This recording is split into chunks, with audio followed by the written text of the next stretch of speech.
Tadi headline-nya itu tentang Anda yang sedikit mengkritisi soal impor, rencana impor ya, kereta Jepang gitu. Nah, apa alasan saat itu menolak? Dan kemarin katanya sempat nyoba ya, naik kereta di jam sibuk. Gimana rasanya? Ya, pertama soal menolak ya. Mhm, Jadi gini Mbak Ilona, kami ini di Komisi 6 mhm, tahun 2020 sudah mendatangi pabrik Inka di Banyuwangi. Ya. hmm, Manajemen dan direksi Inka sudah memaparkan kepada kami anggota Komisi 6 dalam kunjungan kerja Komisi 6 DPR RI di Inka bahwa pabrik Inka itu sudah selesai dan oke, siap menerima order dari KCI. hmm, Ingat ya, sudah selesai ya. Karena saya ulang-ulangi sudah selesai dan siap menerima order dari KCI. Karena kenapa saya ulang-ulangi sudah selesai? Karena narasi yang dibangun adalah pabriknya belum selesai dan baru selesai dan diresmikan oleh Pak Tiko 9 Maret 2023. Saya tegaskan pabriknya di saat kami kunjungan kerja Desember 2020 itu persis sama kondisinya dengan 9 Maret 2023 Pak Tiko resmikan. oke, Persis sama ya. hmm, Jadi isinya dan bentuknya. Jadi hmm, pabrik itu sudah selesai. Kami kunjungan kerja dan menerima paparan dari Pak Budi Novi di Rut Inka sebelum sekarang ya mhm, bahwa pabrik Inka siap beroperasi. Lalu di Januari 2021 kami dari Komisi 6 mengusulkan kepada Kementerian BUMN, kepada KAI, kepada KCI untuk memberikan order KRL ini kepada Inka. Jangan hmm, lagi mengimpor kereta bekas dari Jepang. oke, Itu yang kami sampaikan dari Januari 2021. hmm, Nah, berulang-ulang kali kami ulangi dan kami ingatkan. hmm, Nah, lalu yang kedua, berkat dorongan kami di Komisi 6, pihak Inka melakukan lobby dan komunikasi dengan pihak KCI. mhm, Ya, lalu termasuk dibantu oleh Kedeputian Menteri BUMN yang membawahi asisten Deputi Menteri BUMN yang membawahi Inka dan KAI ya. Nah, itu disupervisi agar disegerakan ada kontrak. hmm, Lalu ternyata ya didorong, dipush oleh pihak Kementerian BUMN nggak jalan-jalan. Akhirnya ada MOU di 2022 Maret kalau nggak salah atau Mei, saya lupa mhm, tanggal persisnya. Nah itu pun MOU itu setelah Presiden Jokowi melakukan koreksi dan komplain secara terbuka waktu itu di pengadaan TKDN PKDN, Pak di Pertamina. Nah, setelah kejadian itulah ditambah dorongan dari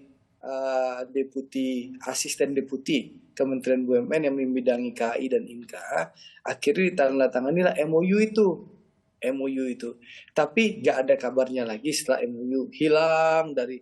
Nah, tiba-tiba September 2022 KCI berkirim surat untuk meminta persetujuan impor. Lalu kita mendengar di berbagai media di awal 2023. Nih, di awal 2023 kami di DPR mendengarkan adanya pengajuan persetujuan impor dan ditolak oleh Kementerian Perindustrian. Ya, ditolak dulu sama Kementerian Perindustrian di Ya, Dirjen LHT. oke, Ya, nah oke. setelah kami tahu ada penolakan, kami kaget ternyata Oh, hari ini ya? ada pengajuan permohonan impor. Padahal hmm, kita sudah mendorong untuk beli Inka dari jauh-jauh hari. oke, Nah, ini kejadian sejarahnya ya. Lalu setelah itu karena ada penolakan, lalu kami berinisiatif di Komisi 6 memanggil KAI dan KCI hmm, menanyakan perkembangannya. Kenapa Anda impor? Lalu apalagi di media, kami mendapatkan dokumen setelah itu. Dokumen itu ternyata KCI melakukan permohonan impor itu untuk 2023 dan 2024. Padahal di media kita baca narasi yang dikembangkan oleh pihak KCI waktu itu hanya mau impor tahun 2023. Di surat permohonannya 2023 dan 2024. hmm, Makanya inilah yang kami kritisi. Jadi ya kami kritisi alasannya mereka 2023 dan 2024 harus ada yang dirumahkan atau absolut Ya, dipensiunkan. dipensiunkan. Nah, kalau sudah tahu dan sudah memprediksi dari awal, kenapa hal ini tidak dipesan jauh-jauh hari? Padahal kami di DPR sudah mengingatkan. Nanti kan alasannya nggak ada uang, kita COVID, gitu kan? Pan pasti narasinya. Kami sudah tanya kondisi keuangan KCI waktu itu. DER-nya seperti apa? Debt equity rasionya juga masih bagus. Itu satu ya. Yang kedua, urusan kereta cepat Jakarta-Bandung aja, kami di DPR memberikan dukungan penuh ke Bang Arya itu. Sehingga kereta cepat Jakarta-Bandung insya Allah Juli ini sudah bisa diuji cobakan dan segera akan diresmikan oleh Presiden di ulang tahun kemerdekaan Indonesia di 17 Agustus nanti gitu loh. Atau tanggal 18 Agustus. Nah, masa urusan KRL kalau nggak bicara sama DPR, kalau bicara DPR kan tentu kita akan bantu solusinya bagaimana soal anggarannya gitu loh.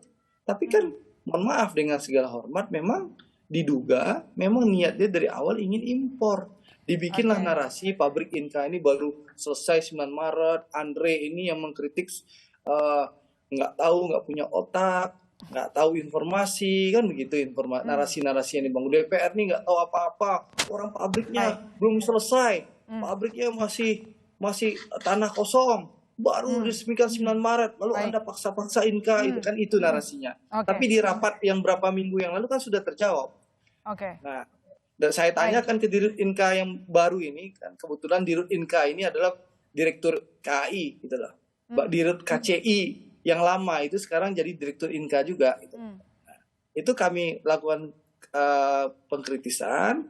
Nah, itu jadi terlihat bahwa pabrik itu ketahuan memang kondisi 9 Maret 2023 diresmikan Pak Tiko, Wamen 2 itu persis sama yang kami kunjungi Desember 2022. Itu 2020 ya. Itu satu. Lalu yang kedua, itu soal ini ya, kenapa nggak pesan? Itu yang kita kritik. Yang kedua, tapi saya sudah ke lapangan hari Senin yang lalu, ya, saya melihat sendiri kondisi di lapangan, ya, di jam sibuk saya naik kereta KRL dari Rawabuntu menuju stasiun Palmerah, dari Serpong menuju Palmerah untuk berkantor di DPR sesuai dengan aspirasi teman-teman anak kereta, netizen angker yang memberikan masukan ke saya, Pak Andre lihat langsung kondisi lapangan. Saya naik kereta jam 6.21 ya naiknya nih. Nah, saya memang menyaksikan dengan mata kepala saya sendiri bahwa untuk masuk kereta ya, kan katanya gerbong nggak boleh karena gerbong itu nama untuk barang. Saya masuk ke rangkaian KRL itu dibuka itu untuk masuk itu saya sangat sulit. Saya paksain, nah ini pintu yang itu penuh sekali. Saya menerobos masuk dan saya berdiri ya. Dan memang begitu padatnya, ya. Ada 5 stasiun yang saya lewati. Setiap stasiun yang saya lewati ada penumpang yang turun, tapi juga ada penumpang yang naik. Jadi sampai Palmerah tuh padat sekali dan memang ya kayak cendol orangnya.